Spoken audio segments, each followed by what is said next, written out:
Hey friends, welcome back. And today's message today is about fear. Now, before I actually go into fear, the other side of the coin, and really my strong message today is actually gravitating away from fear into belief. And we'll get to that in a second, but really belief is where you want to operate from. That's where your ethers wants to gravitate to. But specifically around fear, fear is a great analogy, an acronym standing for future events appearing real, when many times they actually are not real, but they appear real. And that's a credible way to look and a framework to look at fear. But before I bash fear too much, there is an element of fear that's good. It's been an emotion that has been evolved through the course of time in human nature. And it's good if your kid has fear. If they put their hand on a hot stove, they're going to learn really quickly that you should not do that again. It's also good. You should have a little bit of healthy fear when you're crossing the street or you're going through an intersection, to make sure you stop at a red light and you're looking back and forth. So to an extent, there is a baseline level of fear, which is a good thing. It keeps us active, it keeps us alert, and it keeps us alive.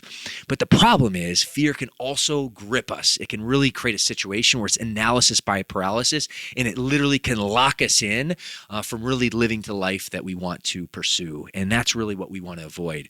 And really what it comes down to is actually overcoming fear through belief. And that's really important, not only in your life, but also your fitness journey. And really humbling myself, giving you some visibility for some of you who know my story. I was not a fit guy growing up. Fast food was a staple of my diet. I was allergic to lifting weights until I was about 23. And when I started my fitness journey, when I hired my first fitness coach, who was a best friend of mine, my first fitness mentor, if I'm being very candid with you, I was very excited about the notion of getting fit. But being very honest with you, I also had a lot of fear that I didn't have the physique, or I didn't have the genetics, or I didn't have it in me to become successful. So the lack of belief, I was crippled by fear. But thankfully, I took the leap of faith. I overcame that fear, and I really enlisted the help of Adam, my first fitness mentor. And part of me was excited to go on that journey, which I really worked out with him for a period of 2 years. But over a 6-month journey, he really hyper-focused my fitness and fat loss program. And I changed my life in the process, changed my physique, changed my energy, changed my life, which is why I'm so passionate about fitness. But the other half of me, while the first half was excited, the other part of me, the other half of me was actually fear. And I was filled with self-doubt. And I thought to myself, okay, Adam, he asked me to commit to a 12-week program initially.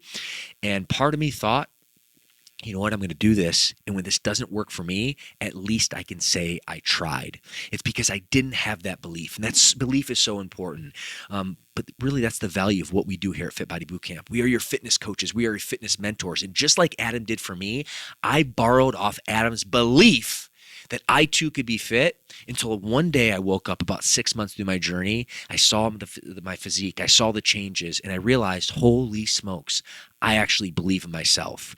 So there's value in surrounding yourself with an incredible accountability partner, incredible supportive group like we have at Fit Body Bootcamp, to be able to instill belief until you can actually believe for yourself. And that's really, really important, in a foundation to overcoming fear, gravitating to belief, and then the value of the community that we've supported and provided you at Fit Body Bootcamp. So your call to action is overcome fear. I know it's a natural emotion, but overcome it, gravitate to belief. And if you need help, borrow our belief until you have that for yourself.